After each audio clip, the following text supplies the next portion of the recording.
Hello, dear friends. This is Jeannie from Dollhouse Rescue. One of my dear Dollhouse friends, Rhonda Manty, recently posted this beautiful picture in our Facebook group. She had made these sweet plates for her dollhouse.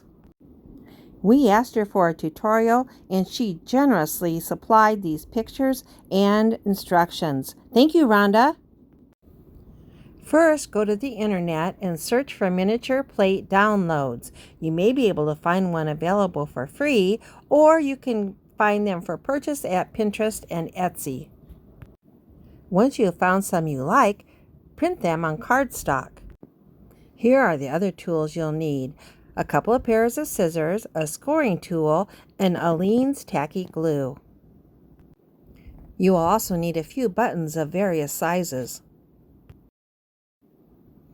Take the printout of plates that you have and glue it to another piece of cardstock for stability. Then cut out the plates that you want to make.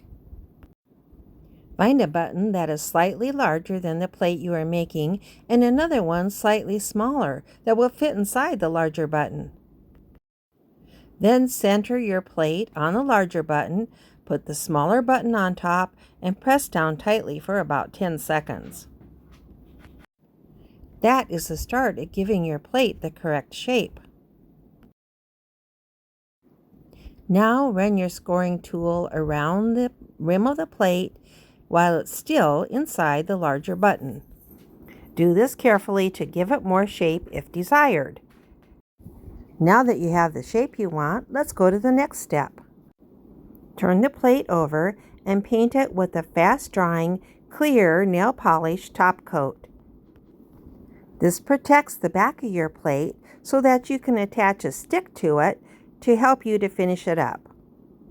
Find a round stick that you can use as a holder. Some suggestions are a chopstick, a craft stick, or a small wooden dowel. Put a small glue dot on the end of your wooden holder. If you don't have glue dots, you might try museum wax or fun tack.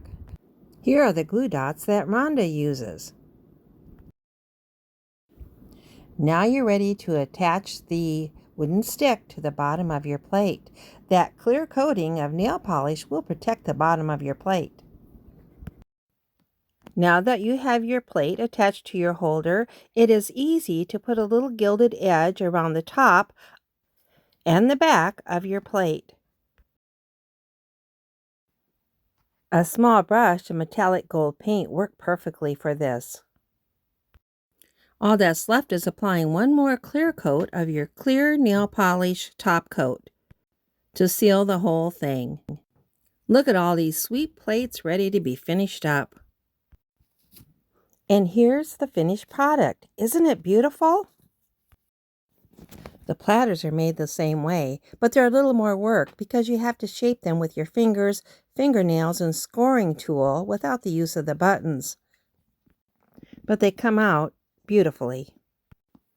Add a few buttons and beads and you easily can make a cake plate.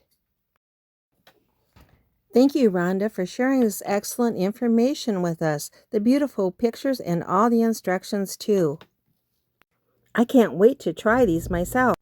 As always, thank you for joining me, and remember, you always have a friend here in Iowa and a lot of friends in our Facebook group. I hope you'll join us, and please subscribe. It means so much to me. Thank you.